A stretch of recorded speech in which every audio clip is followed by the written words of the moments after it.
Next topic is classification of boiler. Classification of boiler में जो first है, जो क्लासिफिकेशन ऑफ बॉयलर में जो फर्स्ट पार्ट है वो है according to orientation. According to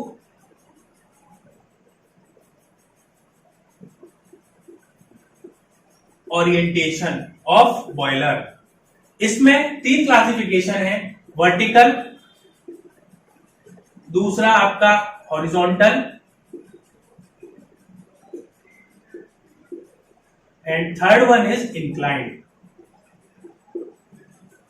अगर हमारी बॉयलर की जो ट्यूब्स है या बॉयलर की जो शेल है, वो आपकी बॉयलर की जो शेल है जिसके अंदर स्टीम जनरेट हो रही है, वो अगर वर्टिकल है और मोशन इस तरह का है तो आपका कैसा है, आपका वर्टिकल बॉयलर। अगर हॉरिजॉन्टल बॉयलर की बॉडी जो है वो हॉरिजॉन्टली प्लेस्ड है और फ्लू गैसेस का मोशन मूवमेंट इस तरह से है तो आपका कैसा है, हॉरिजॉन्टल बॉयलर। और अगर पोजीशनिंग इंक्लाइंड है, ना हॉरिजॉन्टल है ना वर्टिकल है, ट्यूब्स जो है वो इंक्लाइंड पोजीशन पे मूव है, तो आपकी क्या है, इंक्लाइंड बॉयलर है। तो according to the orientation of the body of the boiler, boiler तीन तरह के होते हैं, vertical boiler, horizontal boiler and inclined boiler. Second जो आपका क्लासिफिकेशन है वो है अकॉर्डिंग टू, मैंने पहले भी बताया था, according to firing.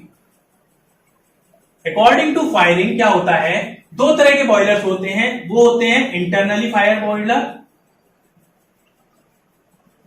Internally fired boiler, और जो सेकंड है वो है externally fired boiler.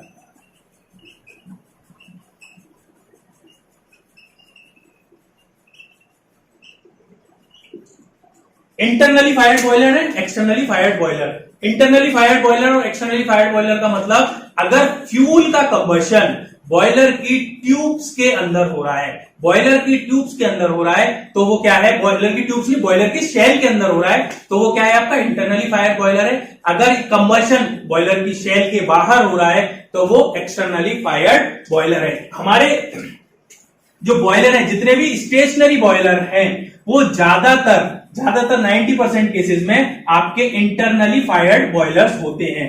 Internally fired boilers में क्या होता है, आपका ये बॉयलर की ट्यूब है, बॉयलर की ट्यूब के अंदर ही, बॉयलर की शेल के अंदर ही ग्रेट लगी होती है, ग्रेट लगी होती है। ग्रेट क्या होती है, ग्रेट के अंदर ऐसे मान के चलते हैं, ग्रेट जो है, ग्रेट के अंदर सेवरल मेटल रॉड्स होती हैं, सेवरल मेटल रॉड्स होती हैं, जिनके ऊपर आपका फ्यूल रखा होता है, सॉलिड फ्यूल रखा होता है। और हॉट एयर जो है हम इसके नीचे से ब्लो कराते हैं। ऐसे समझो कि इस तरह से ट्यूब्स रखी हुई हैं, इस तरह से ये ग्रेट रखी हुई है, इसके अंदर ये ट्यूब्स हैं, ट्रेज हैं, जिसके अंदर आपका क्या है, फ्यूल रखा हुआ है। एयर इस तरह से मूव करेगी, इस तरह से एयर को हम ब्लो कराएंगे, हॉट एयर को, और इसका कंबशन होगा, इस फ्यूल का कंबशन होगा। इस फ्यूल के कंबशन के बाद क्या होगी, हॉट फ्लू गैसेस प्रोड्यूस होंगी। हॉट फ्लू गैसेस प्रोड्यूस होने के बाद क्या होगा, वो बॉयलर के अंदर फ्लो करेंगी, और जो आफ्टर कंबशन जो ऐश बनेगी, वो इसके नीचे ऐश कलेक्टर लगा होता है, ऐश कलेक्टर लगा होता है, उसमें ऐश कलेक्ट होती जाएगी और ऐश को हम टाइम टू टाइम रिमूव करते जाएंगे। ये आपका ग्रेट होता है, इस तरह का ग्रेट होता है। और ग्रेट क्या होता है, अगर ग्रेट आपके बॉयलर की ट्यूब के अंदर प्रोड्यूस है, आपका प्लेस है, तो वो इंटरनली फायर बॉयलर है, और अगर ट्यूब के बाहर प्लेस्ड है तो वो एक्सटर्नली फायर्ड बॉयलर है। एक्सटर्नली फायर्ड बॉयलर का मतलब अर्ली 90s में जो हम लोग स्टीम इंजन यूज करते थे, वो जो लोकोमोटिव्स यूज करते थे, वो जो है एक्सटर्नली फायर्ड बॉयलर का एग्जांपल है। जो हम लोकोमोटिव्स यूज करते थे वहां पर जो है आपका जो फायरिंग होती थी वो आउटसाइड द बॉयलर शेल होती थी। थर्ड जो है वो है based upon the fuel used, based on the fuel used. Based on the fuel used में हम लोग सॉलिड फ्यूल यूज कर रहे हैं, आपका लिक्विड फ्यूल यूज कर रहे हैं, या आपका हम लोग गैसियस फ्यूल यूज कर रहे हैं। जिस तरह का हम लोग फ्यूल यूज कर रहे हैं उसके अकॉर्डिंग हम लोग बॉयलर को क्लासिफाई करते हैं। सॉलिड फ्यूल का मतलब है आपका कोल है, अगर आपका वुड स्टॉक है, लकड़ी है, अगर प्लेंटी ऑफ अमाउंट में अवेलेबल है, जिससे हम लोग हीट प्रोड्यूस कर सकते हैं। आपका जो आपका लिक्विड है, लिक्विड जो है, लिक्विड का मतलब ये समझिए कि आपका लिक्विड जो यूज होता है वो होता है आपका जिस अगर मान लो पेट्रोलियम प्रोडक्ट्स हैं, अगर हम पेट्रोलियम प्रोडक्ट्स को यूज कर रहे हैं हीट जनरेशन के लिए, तो आपका क्या होता है, वो कैसा होगा, लिक्विड फ्यूल यूज बॉयलर। और अगर हम गैसेस को यूज कर रहे हैं तो गैसियस फ्यूल यूज बॉयलर। जैसे गैस टरबाइन साइकिल्स में जो बॉयलर्स लगे होते हैं उसमें हम लोग ज्यादातर क्या करते हैं, एयर को यूज करते हैं, गैसेस को यूज करते हैं, ठीक है ना। तो depending upon the fuel use हम लोग क्या करते हैं, बॉयलर को क्लासिफाई करते हैं, ठीक। नेक्स्ट जो क्लासिफिकेशन है, जो नेक्स्ट क्लासिफिकेशन है वो है based on circulation of air. Based on circulation of air. Based on circulation of air. Based on circulation of air में जो है, जो क्लासिफिकेशन है वो नेचुरल ड्रॉट और दूसरा फोर्स्ड ड्रॉप, ठीक है ना। अगर हम लोग जो एयर यूज कर रहे हैं वो नेचुरली एयर सप्लाई कर रहे हैं, नेचुरल एयर प्रेशर डिफरेंस की वजह से क्या होगा, आपकी एयर सप्लाई कर रहे हैं, तो क्या होगा, वो नेचुरल ड्रॉट बॉयलर होगा। और अगर हम फोर्सफुली एयर सप्लाई कर रहे हैं तो आपका वो फोर्स्ड ड्रॉट बॉयलर होगा, ठीक है ना। वो डिपेंड करता है प्रेशर डिफरेंस के ऊपर। और जितनी भी आपकी मूविंग बॉयलर्स होंगे, जितने भी मूविंग बॉयलर्स होंगे वहां पर हम लोग नेचुरल ड्रॉट बॉयलर्स को यूज करते हैं, और जो आपके स्टेशनरी बॉयलर्स होते हैं वहां पर हम लोग फोर्स्ड ड्रॉट सिस्टम को यूज करते हैं। नेक्स्ट जो हम लोगों को पढ़ना है, जो सबसे इंपॉर्टेंट जो क्लासिफिकेशन पढ़ना है, वो इस चीज को ध्यान दो। नेक्स्ट जो क्लासिफिकेशन है, based on content of tube. Content of tube, इसको समझो, ये समझने के लिए सबसे इंपॉर्टेंट है, और इसी के अकॉर्डिंग हम लोगों को नेक्स्ट की कुछ वीडियोस को पढ़ना पड़ेगा। बेस्ड अपॉन द कंटेंट हम लोग दो तरह के बॉयलर्स यूज करते हैं। एक होता है आपका फायर ट्यूब बॉयलर,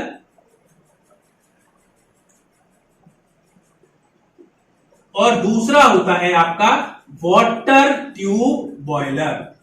क्या बवाल है ये, इसको समझते हैं। देखो, इसको समझते हैं एक डायग्राम की हेल्प से। ये मेरी बॉयलर की शेल है, ये मेरी बॉयलर की शेल है, और ये मेरी बॉयलर के अंदर जो है वो ट्यूब्स लगी हुई हैं। ये मेरी बॉयलर के अंदर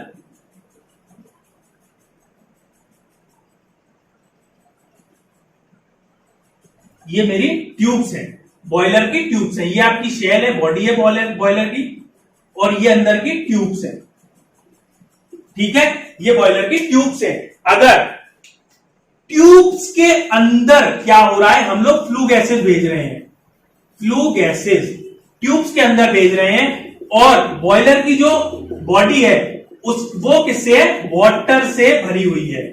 ऑब्वियसली पूरी नहीं भरी होगी, कंप्लीटली फिल्ड नहीं होगी। बॉयलर की जो बॉडी है, बॉयलर की बॉडी है वो क्या है, आपकी वाटर से भरी हुई है, और ट्यूब्स के अंदर हम लोग क्या भेज रहे हैं, हॉट फ्लू गैसेस को भेज रहे हैं। तो ट्यूब्स के अंदर जो कंटेंट है उसके अकॉर्डिंग हम लोग क्लासिफाई करते हैं। तो ये किस तरह का एग्जांपल हो गया, ये हो गया आपका fire tube boiler. Fire tube boiler. अगर इसके अपोजिट होता, ये मेरा बॉयलर है, और बॉयलर के अंदर जो ट्यूब्स हैं इसके अंदर होता वाटर, और बाहर जो है हम लोग क्या होती, बाहर जो होती वो होती फ्लू गैसेस।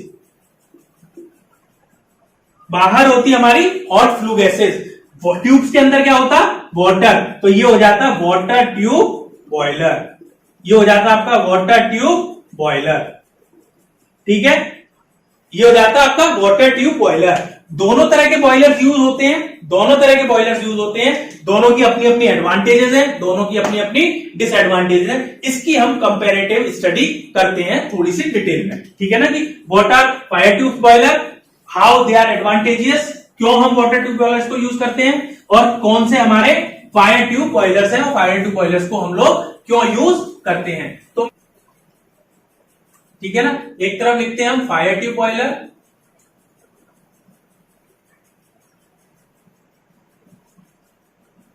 और एक तरफ लिखते हैं हम वाटर ट्यूब बॉयलर।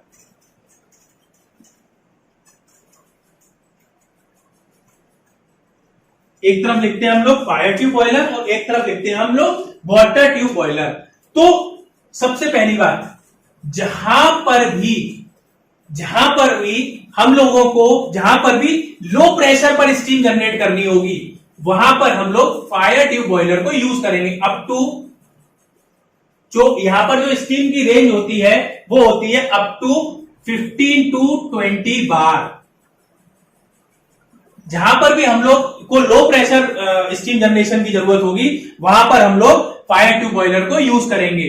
अगर मुझे स्टीम जनरेशन चाहिए एट हाई प्रेशर चाहिए मतलब अप टू 100 बार और मोर देन 100 बार, तो हम लोग क्या करेंगे, आपका वाटर ट्यूब बॉयलर को यूज करेंगे। अब स्टीम को जितने ज्यादा प्रेशर पर मिल जाए उतना ज्यादा हम लोगों के लिए बेटर है, तो हम लोग वाटर ट्यूब को यूज क्यों नहीं करते, हम लोग फायर ट्यूब को यूज क्यों नहीं करते। कुछ ऐसे एस्पेक्ट्स भी हैं जहां पर water tube boiler fire tube boiler से इंफीरियर है। प्रेशर की बात करेंगे, प्रेशर के कंपैरिजन की बात करेंगे तो हम फायर ट्यूब बॉयलर में 15 से 20 बार से ज्यादा बॉयलर के अंदर प्रेशर को जनरेट नहीं कर सकते हैं। उसका कारण है वो भी मैं बताऊंगा क्यों नहीं कर सकते हैं। और fire tube boiler, water tube boiler में अप टू 100% हम लोग क्या कर सकते हैं, प्रेशर को यूज कर सकते हैं। ठीक है। सेकंड जो है एफिशिएंसी। अगर एफिशिएंसी की बात करें तो एफिशिएंसी की अगर बात करें तो 65 to 75% एफिशिएंट होते हैं आपके फायर ट्यूब बॉयलर्स, और आपके जो वाटर ट्यूब बॉयलर्स हैं वो अप टू 90% 90 to 95% तक एफिशिएंट होते हैं आपके fire tube water tube boiler. तो एफिशिएंसी भी वाटर ट्यूब बॉयलर्स की हाई है, एफिशिएंसी भी वाटर ट्यूब बॉयलर्स की हाई है। जो हमारा थर्ड पॉइंट है वो है फ्लेक्सिबल इन नेचर।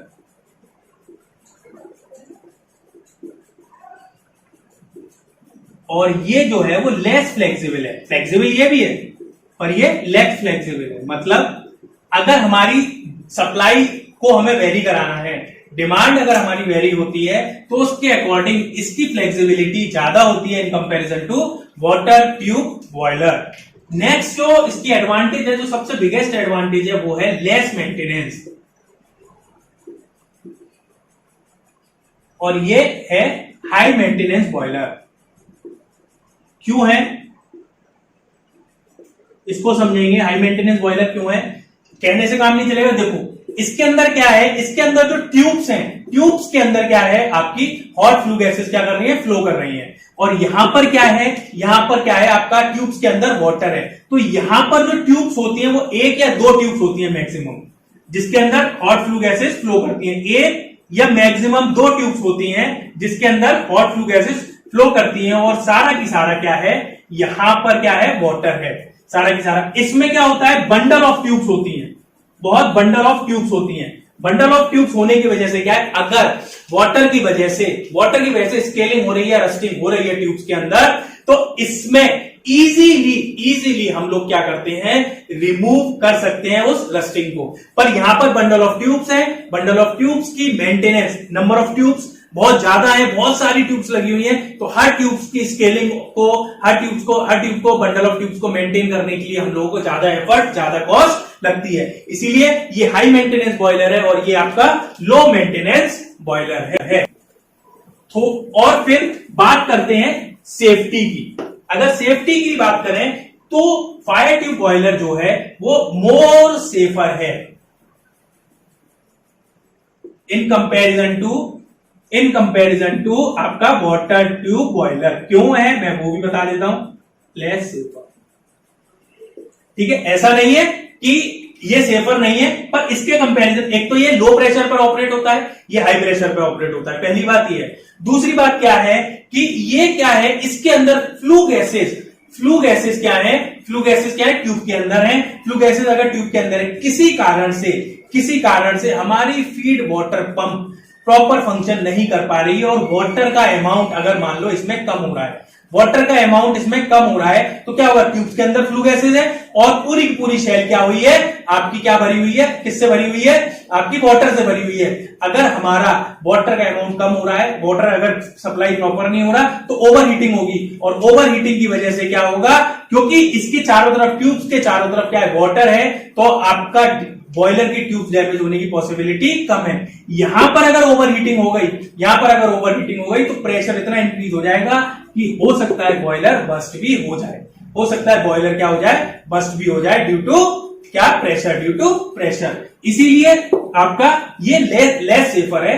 पर ज्यादातर जो है वाटर ट्यूब बॉयलर यूज होते हैं, क्योंकि हमें स्टीम जो है वो हाई प्रेशर पर चाहिए। हम लोगों ने न्यूमेरिकल भी किया रैंकिन साइकिल पर, तो स्टीम जनरेटेड 40 बार, 50 बार, 10 बार, 20 बार, 30 बार। तो हमारा क्या है, हमें ज्यादातर वाटर ट्यूब बॉयलर्स को हम यूज करते हैं।